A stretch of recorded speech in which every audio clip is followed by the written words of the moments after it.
इस मूवी का नाम है ब्रेड 2018। फिल्म की शुरुआत दो लड़कियों को दिखाने से होती है जो एक कमरे में बैठकर नशे वाली पैकेट्स गिन रही थी और ये हिसाब किताब कर रही होती है कि इनके कितने पैसे बनेंगे, क्योंकि वो दोनों एक काफी बड़े ड्रग माफिया के लिए काम करती है। उनमें से एक का नाम टिल्डा था। उन दोनों की दोस्ती काफी गहरी थी। अपना काम करने के बाद ये लेट गई थी आराम करने के लिए, फिर तस्वीरें बनाने लगती है। पर तभी इनके दरवाजे पर दस्तक होती है क्योंकि पुलिस आ गई थी, जिस वजह से दोनों काफी घबरा गई थी। बचने के लिए खिड़की से बाहर आती है और फिर यहाँ से भाग जाती है। अगली सुबह शहर छोड़ने के लिए वो ट्रेन में बैठ जाती है ताकि पुलिस उन्हें ढूंढकर गिरफ्तार न कर ले, क्योंकि नशा बेचने की वजह से उनका नाम क्रिमिनल्स यानी मुजरिमों की लिस्ट में टॉप पर सबसे ऊपर आ गया था। ट्रेन में ही टिल्डा की दोस्त वॉशरूम में जाती है और अपने बॉस को कॉल करके बताती है कि कल रात जब हम काम कर रही थी तो हम पर पुलिस का हमला हो गया, हमें भागना पड़ा और सारा माल वही रह गया जो तकरीबन $80,000 के आसपास का था। वो बात कर ही रही थी कि तभी बाहर से कोई दरवाजा जोर जोर से पीटने लगता है। दरवाजा खोलने पर वहाँ ट्रेन कंडक्टर था जो उससे टिकट मांगता है, पर क्योंकि जल्दी जल्दी उन्होंने ट्रेन पकड़ी थी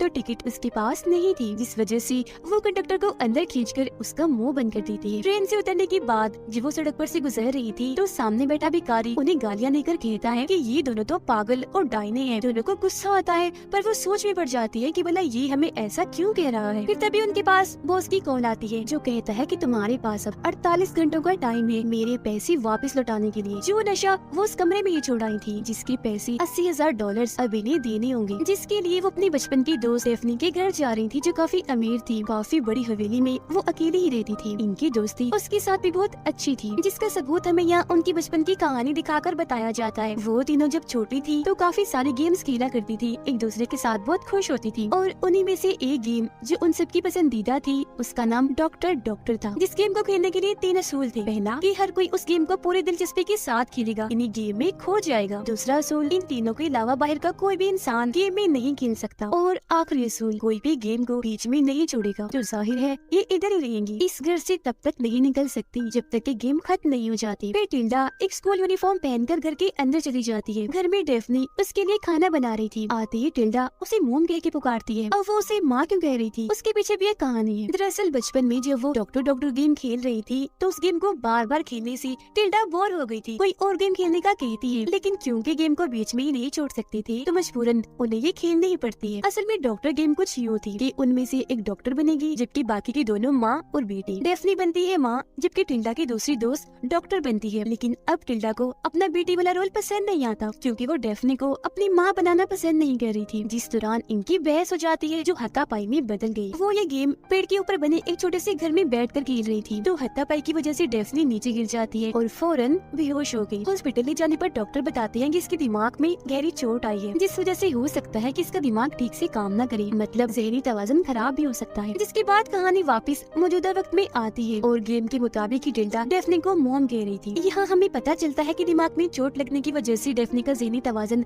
सच में काफी खराब हो गया है, क्योंकि अब वो इस बचपन की गेम को सच मानने लगी थी। यही वजह है कि वो टिल्डा को अपनी बेटी मानती है, उसके लिए खाना बनाती है। अब हालांकि वो काफी अरसे के बाद मिली थी पर डेफनी को लगता है कि वो अभी अभी स्कूल जाके आई है। डेफनी की माँ होने की असूल काफी सख्त थी। वो जैसे ही टिल्डा के बड़े बड़े नाखून देखती है तो गुस्से में उसका हाथ पकड़ लेती है और बोलती है कितने गंदे नाखून है, काटो इन्हें फौरन। पर जब टिल्डा नहीं काटती तो वो खुद ही कैंची लेकर काटने लगती है। लेकिन ठीक इसी वक्त कोई दरवाजे की बेल बजा देता है जो इनकी दोस्त थी जो डॉक्टर का रोल कर रही थी। अब भी वो एक डॉक्टर बनती है, उनके घर में आती है। डेफनी यहाँ उसे बताती है कि मेरी बेटी को बहुत खांसी हो रही है, डॉक्टर साहिबा जरा देखिएगा क्यों खांसी ठीक नहीं हो रही। जिस पर डॉक्टर उसका चेकअप करती है और इलाज करते हुए उसके घुटने पर एक हथौड़ी मारती है जिससे उसे काफी दर्द हुई। वो जोर से चिल्लाती है। अब टिल्डा और उसकी दोस्त ये अजीब हरकतें इस वजह से कर रही थी, मतलब गेम खेलने पर मजबूर वो इसलिए थी क्योंकि इसके पीछे वजह थी। असल में डेफनी के घर में एक ऐसी खुफिया तिजोरी है जिसके अंदर बहुत सारे पैसे हैं, तकरीबन लाखों डॉलर्स। पर क्योंकि डेफनी का ज़हनी तवाज़ुन तो ठीक नहीं है तो पैसों की उसे कदर नहीं है, न ही जरूरत। और क्योंकि टिल्डा और उसकी दोस्त को अगले 48 घंटों में $80,000 का इंतजाम करना था, इसीलिए दोनों यहाँ उस तिजोरी से पैसे लूटने के इरादे से आई थी। उसके साथ गेम खेलकर बेटी और डॉक्टर का रोल करेंगे ताकि डेफनी को शक न हो, ताकि थोड़े वक्त और यहाँ रुकी वो अपना मिशन पूरा करने चोरी करके भाग जाए।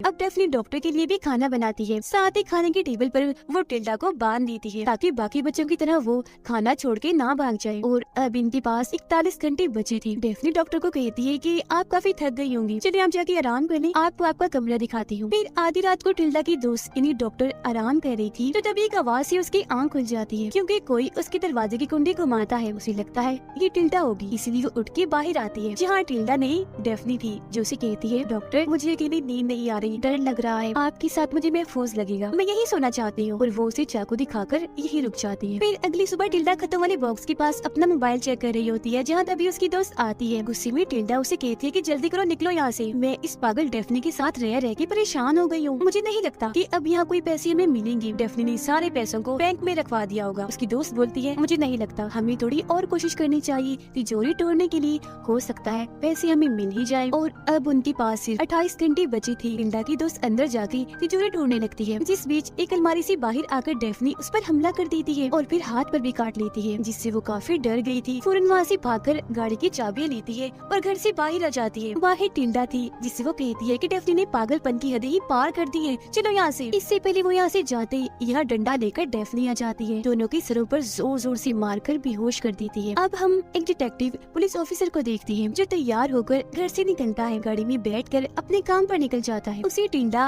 और उसकी दोस्त के नशे वाले केस पर छानबीन करने का काम मिलता है। उधर डेफनी ने टिल्डा और उसकी दोस्त को बांध दिया था, रस्सियों के जरिए नहीं बल्कि ब्रेड्स यानी बालों वाली चोटियों से। हाथ भी, मुंह भी, जिस्म भी सब उन्हें से बांधा हुआ था। डेफनी पूरी तरह पागल होकर उन दोनों से बात कर रही थी। ठीक इसी वक्त दरवाजे पर कोई आता है। डेफनी जाके चेक करती है तो वहाँ डिटेक्टिव था। वो उसे बताता है कि आपके पड़ोसियों ने शिकायत की है कि आधी रात को आपके घर से किसी लड़की के चिल्लाने की आवाज आती है। इस पर डेफनी कहती है मैं इस पूरे घर में अकेली रहती हूँ, शायद एक दो बार डर की वजह से मार दी होगी चीख मैंने। वो फिर अंदर आता है छानबीन करने के लिए, घर का सामान चेक करने लगता है जहाँ उसे इन तीनों की बचपन की तस्वीर मिलती है, जो देखकर डिटेक्टिव उससे पूछता है कि मैं इन दोनों लड़कियों को जानता हूँ, क्या तुम बता सकती हो कि इस वक्त ये दोनों कहाँ होंगी? डेफनी जवाब देती है जी नहीं, मुझे इन दोनों के बारे में कुछ नहीं पता। अब डिटेक्टिव इन तीनों को इसलिए जानता था क्योंकि बचपन में जब डेफनी गिरी थी तो उस हादसे में डिटेक्टिव ने ही पूछताछ की थी। वो उनकी गहरी दोस्ती के बारे में भी जानता था, इसीलिए वो दोबारा पूछता है कि ठीक से याद करके बताएं वो कहाँ मिल सकती है, क्योंकि उसे शक था कि हो ना हो वो दोनों लड़कियाँ इसी घर में ही है। जिस बात से डेफनी को गुस्सा आ गया था और वो अपने मुँह से ये निकाल देती है कि वो दोनों गायब है, जिससे डिटेक्टिव का शक यकीन में बदल जाता है कि वो इधर ही है। ठीक इसी वक्त अचानक ऊपर से आवाज आती है तो वो चेक करने ऊपर जाने लगता है, लेकिन डेफनी उसे रोक देती है, कहती है कि आप मेरे घर की तलाशी नहीं ले सकते ऐसे, पहले अपना लाइसेंस दिखाएं। लेकिन फिलहाल क्योंकि उसके पास लाइसेंस नहीं था तो वहाँ से जाने लगता है, पर जाते जाते वो कहते हैं कि अगर वो दोनों लड़कियाँ इस घर में है तो मैं लाइसेंस के साथ वापस जरूर आऊंगा, क्योंकि वो सच में गायब है और उनका नाम क्रिमिनल्स वाली लिस्ट में टॉप पर है। ये सुनकर डेफनी ऊपर जाती है और घर के सभी दरवाजों को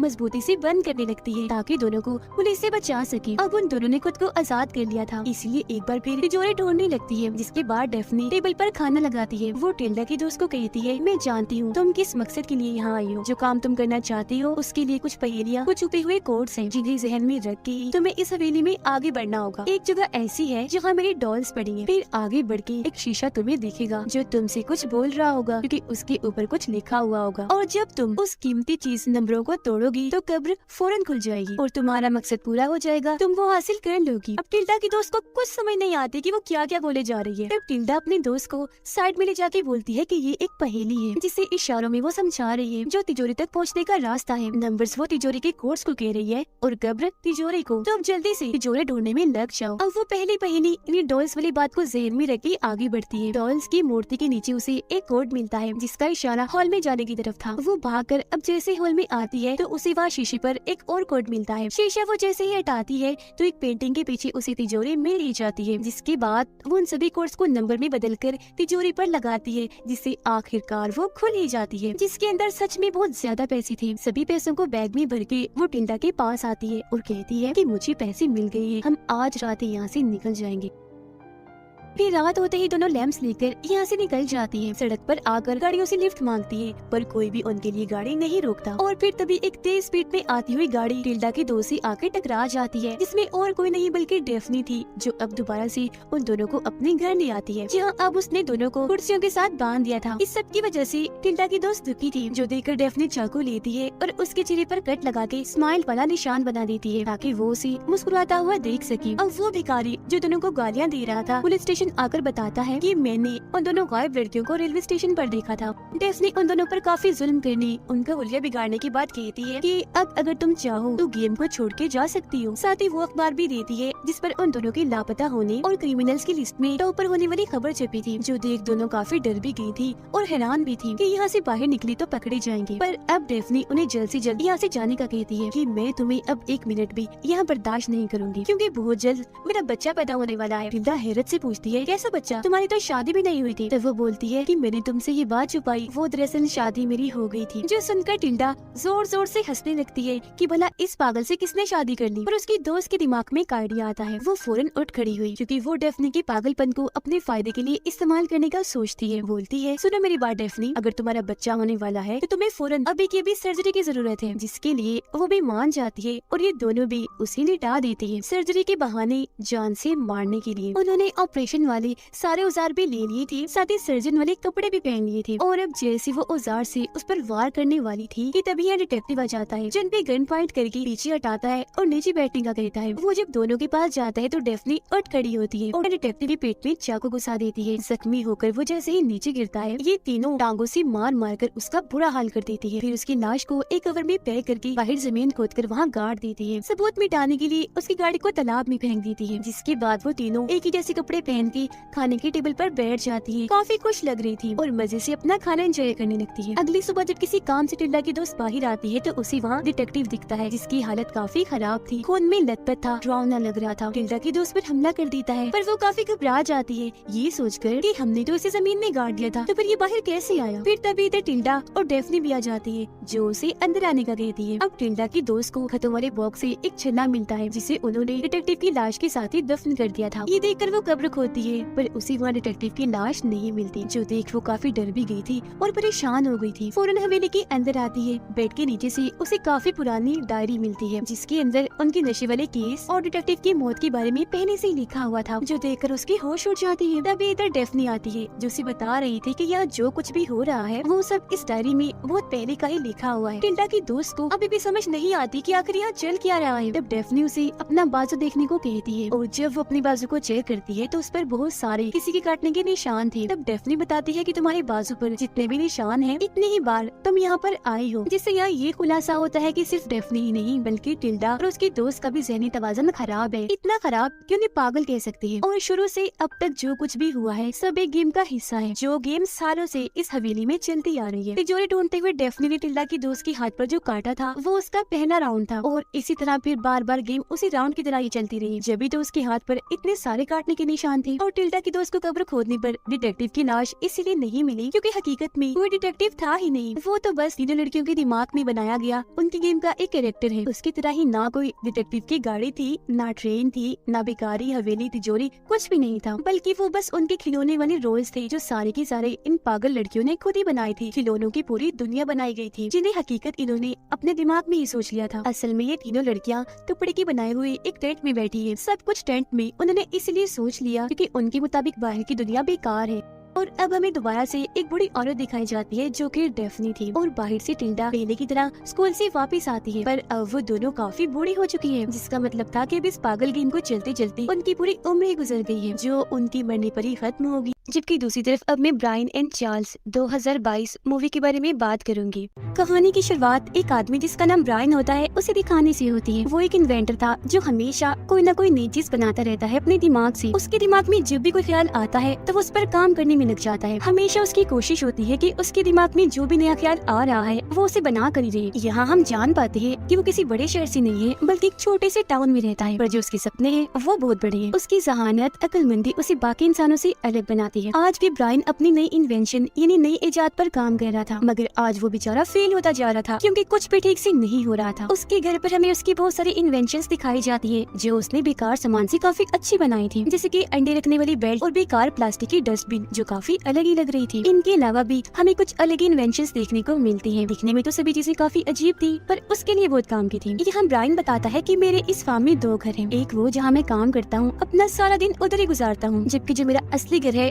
वहाँ तो सिर्फ खाना खाने जाता हूँ। अब यहाँ हम उसकी नई इन्वेंशन को देखते हैं जो एक उड़ने वाली घड़ी थी, क्योंकि ये उसने साइकिल पर एक मशीन की तरह बनाई थी। उसके साथ बड़ा सा पंखा भी लगाया था, तो इसीलिए जाहिर है वो उड़ सकती थी। ब्रायन बताता है कि ये इन्वेंशन लोगों को फायदा देगी, क्योंकि जब भी लोगों ने टाइम देखना होगा वो आसमान की तरफ देखकर टाइम का पता लगा लेंगे। अब क्योंकि उड़ने वाला ये उसका पहला प्रोजेक्ट था, इसीलिए वो थोड़ा सा घबराया हुआ था, क्योंकि आज वो इस उड़ने वाली घड़ी को टेस्ट करने वाला था। तो इसीलिए वो फौरन उसे चला देता है, पर थोड़ा दूर जाते ही उसमें से धुआं उड़ने लगता है और देखते ही देखते वो जल जाता है। उसमें आग लग गई थी। दरअसल ब्रायन की इन्वेंशन अजीब होने की वजह से अक्सर फेल हो जाया करती थी, पर फिर भी वो हिम्मत नहीं हारता, बार बार कोशिश करता रहता है। वो अब एक दुकान पर जाता है जहाँ की कैशियर उसके पैर में बंधी रस्सी देखती है जिसमें लकड़ी की कोई अजीब चीज लटकी हुई थी। तो इसीलिए वो कहती है कि तुम्हारे पैरों पर कुछ लटका हुआ है, ध्यान से। जिस पर वो जवाब देता है कि खैर है, ये मेरी इन्वेंशन है। जिस पर कैशियर हंसने लगती है, पर वो इस चीज का बुरा नहीं मानता और वहाँ से चला जाता है। रास्ते में एक जगह पड़े कचरे में से वो काम की चीजें ढूंढने लगता है। उसे एक पुतले का सर मिलता है जिसे उसने फिलहाल अपने पास रख लिया था। उसके दिमाग में ख्याल आता है जिस वजह से वो मुस्कुराने लगता है, क्योंकि उसने फैसला किया था कि वो इस सर की मदद से अब एक रोबोट बनाएगा। और फिर काफी दिनों की मेहनत के बाद वो रोबोट बनाने में कामयाब हो ही जाता है। रोबोट बनाने के लिए उसने घरेलू चीजों का इस्तेमाल किया था, जैसे कि वॉशिंग मशीन, लेकिन उसका रोबोट अभी चल नहीं रहा था। पर ब्रायन खुश था, उसे यकीन था कि एक ना एक दिन मेरा रोबोट काम करने लग जाएगा, इसीलिए उस पे काम करता ही रहता है। एक दिन ब्रायन जब कुछ सामान खरीदने के लिए जाता है तो उसकी मुलाकात एक लड़की से होती है जो उसकी दोस्त थी। वो उसे बताती है कि एक फेस्टिवल त्योहार होने वाला है जहाँ लोग बोन फायर करके पार्टी करते हैं, जिसमें लोग अपनी उन चीजों को जलाते हैं जिनके साथ उनकी पूरी यादें जुड़ी होती है। फिर उसे कुछ देर बात करने के बाद ब्रायन अपने घर के लिए निकल पड़ता है। घर आते आते उसे रात हो गई थी। वो देखता है कि घर में एक रोशनी जल बुझ रही है। ये देखकर उसे डर लगने लगता है। धीरे धीरे वो आगे बढ़ता है। जब वो अपनी फ्लैश लाइट से देखता है तो दंग रह जाता है, क्योंकि उसका बनाया हुआ वो रोबोट चल पड़ा था। पर वो रोबोट भी काफी घबराया हुआ था। ब्रायन उसे संभालता है और अंदर लेकर आ जाता है, जहाँ कुछ देर के बाद वो बिल्कुल नॉर्मल शांत हो गया था। उसे देखकर ब्रायन खुश तो था, पर उसे यकीन नहीं आ रहा था कि मेरा ये प्रोजेक्ट कामयाब हो गया है और रोबोट चलने लगा है। साथ ही उसे थोड़ी टेंशन भी थी, पर फिलहाल इस पर ज्यादा ध्यान ना देते हुए वो सो जाता है। सुबह जब उसकी आंख खुलती है तो रोबोट उसे अपने सामने नजर नहीं आता। वो घबरा गया था, हर जगह उसे ढूंढने लगता है। जहाँ आखिरकार एक कमरे में वो उसे दिखे जाता है। यहाँ हैरत, उसके हाथ में इंग्लिश की किताब थी। ये वो लग रहा था जैसे वो इंग्लिश सीखना चाहता हो। अब उसकी इस चीज को देखकर ब्रायन उसे एक नाम देता है जो था चार्ल्स। अब चार्ल्स नाम सुनकर रोबोट काफी खुश हो गया था। ब्रायन उसे बताता है कि मैंने तुम्हें 72 घंटे लगाकर बनाया है। चार्ल्स के ऊपर वाला हिस्सा वॉशिंग मशीन का था। अब वो ब्रायन के साथ काफी घुलने मिलने लगता है, क्योंकि वो ये जिंदगी पाके बहुत खुश था, जो सिर्फ ब्रायन की वजह से मुमकिन हो पाया। अब ब्रायन उसे अपने साथ घर से बाहर लेकर आता है। बाहर आकर भी उसकी खुशी का कोई ठिकाना नहीं रहता। उसे जगह बहुत खूबसूरत होने की वजह से अच्छी लग रही थी, इसीलिए वो पूछ लेता है कि क्या ये सारा माहौल इस थोड़े से हिस्से में है। इस पर ब्रायन जवाब देता है कि नहीं, दुनिया बहुत बड़ी है और इससे भी कई गुना खूबसूरत। अब तभी इधर बहुत सारे कौवे आ जाते हैं, जिन्हें देखकर चार्ल्स डरने लगता है, लेकिन ब्रायन उसे शांत करता है। अब ये खूबसूरत फार्म देखकर और ब्रायन की बात सुनकर चार्ल्स के अंदर दुनिया घूमने की ख्वाहिश बन गई थी, तो इसीलिए वो वहाँ से जाने की कोशिश करता है। पर ब्रायन कोई बहाना बनाकर उसे घर के अंदर लेकर आता है और ये कहकर खामोश करने की कोशिश करता है कि बाहर तुम्हारी जान को खतरा है।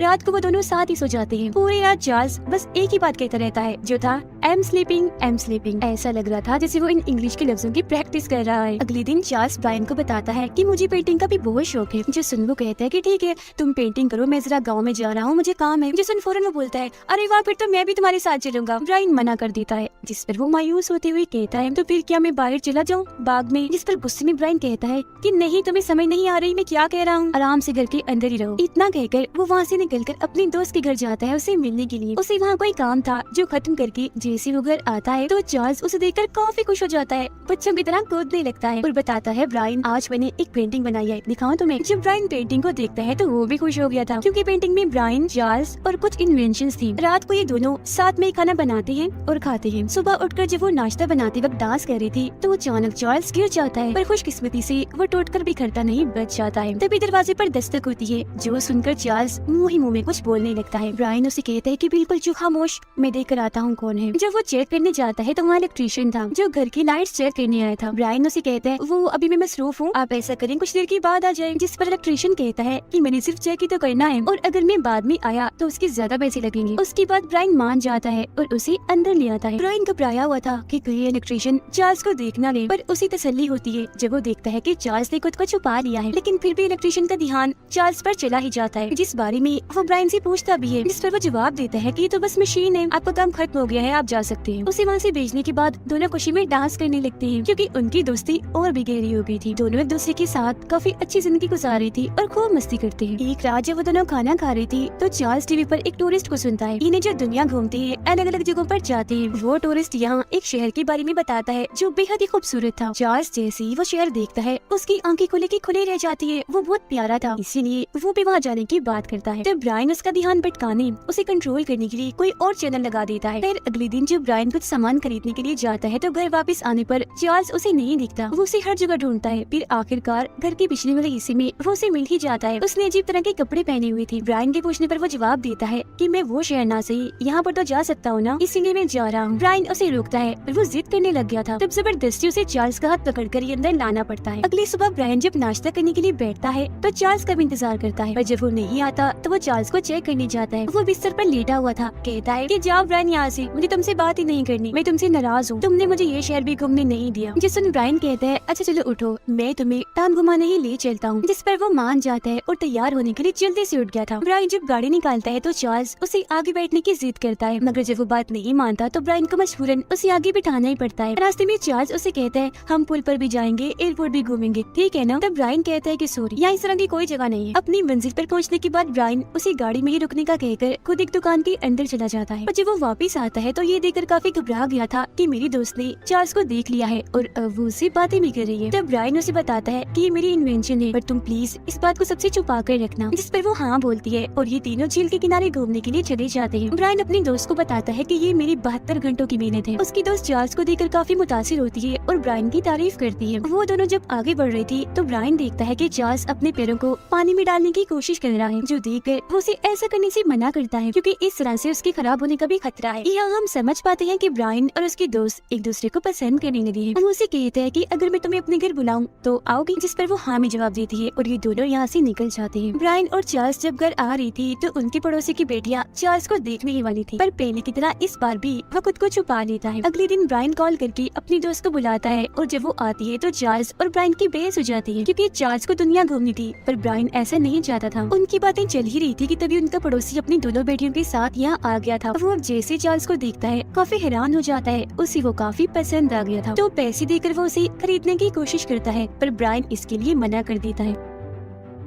पड़ोसी को गुस्सा आ गया था, इसीलिए वो ब्रायन को धक्का मारता है। फिर अगले दिन ब्रायन दोबारा से अपने दोस्त के घर जाता है ताकि उसके साथ वक्त गुजार सके। पर जब वो घर वापस आता है तो मेन दरवाजा टूटा हुआ था। उसे अजीब लग रहा था, इसीलिए उसे पूरे ही घर में ढूंढने लगता है, पर वो उसे कहीं भी नहीं मिलता। उसे पक्का शक हो गया था। वो चुपके से जब अपने पड़ोसी के घर देखता है तो चार्ल्स वही था जिसकी बेटियों के साथ खेल रहा होता है। ब्रायन उसे वापस लेने जाता है तो पड़ोसी की वाइफ मना कर देती है। फिर जब वो पड़ोसी से बात करता है तो वो जवाब देता है कि मैं तुम्हें इसे नहीं दे सकता क्योंकि इसे यहाँ मैं नहीं लाया, बल्कि ये अपनी मर्जी से आया है। ब्रायन जब चार्ल्स को देखता है तो उसे काफी दुख होने लगता है क्योंकि वो आदमी चार्ल्स से काफी मुश्किल काम करवा रहा था। ब्रायन उसे कहता है ये तुम क्या कर रही हो, इतने मुश्किल काम, वो रोबोट है, टूट जाएगा, तो तुम उसे जाने दो। लेकिन वो आदमी फिर भी मना कर देता है। ब्रायन जब चार्ल्स के पास जाता है तो उसकी तबीयत काफी खराब थी। वो ब्रायन से कहता है कि प्लीज मुझे यहाँ से ले जाओ, मुझे तुम्हारे साथ रहना है। तभी उनके पास पड़ोसी की बेटियां आकर बताती है कि फेस्टिवल वाला जो बोनफायर आज होने वाला है उसमें डैड इस रोबोट चार्ल्स को जलाने वाले हैं। जो सुनकर ब्रायन एकदम टूट जाता है, पर वो अपने पड़ोसी को कुछ कह भी नहीं सकता था, उससे डरता था,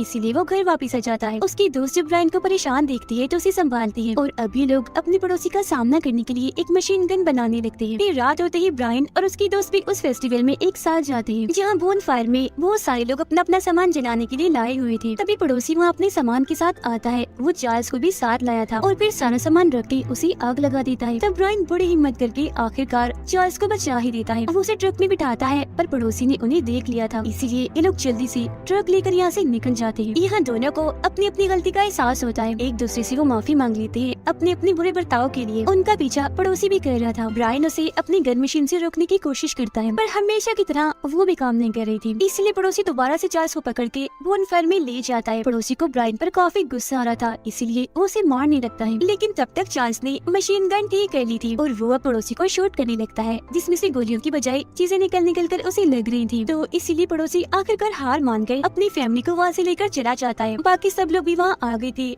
जो ब्रायन की बहादुरी और जहानत की वजह से काफी खुश थे। अगली सुबह ब्रायन चार्ल्स को वर्ल्ड टूर का टिकट देता है, जिससे अब वो पूरी दुनिया घूम सकता था, जो हमेशा से उसका सपना था, जिसे देखकर वो बेहद खुश हो जाता है। कुछ देर के बाद ब्रायन और उसकी दोस्त चार्ल्स को स्टेशन छोड़ने के लिए जाते हैं। दोनों एक दूसरे को आखिरी अलविदा कहते हैं, गले से लगकर रोने लगते हैं। चार्ल्स ट्रेन में बैठकर उन्हें बाय बाय करने लगता है और इसी सीन के साथ ही कहानी इधर ही खत्म हो जाती है।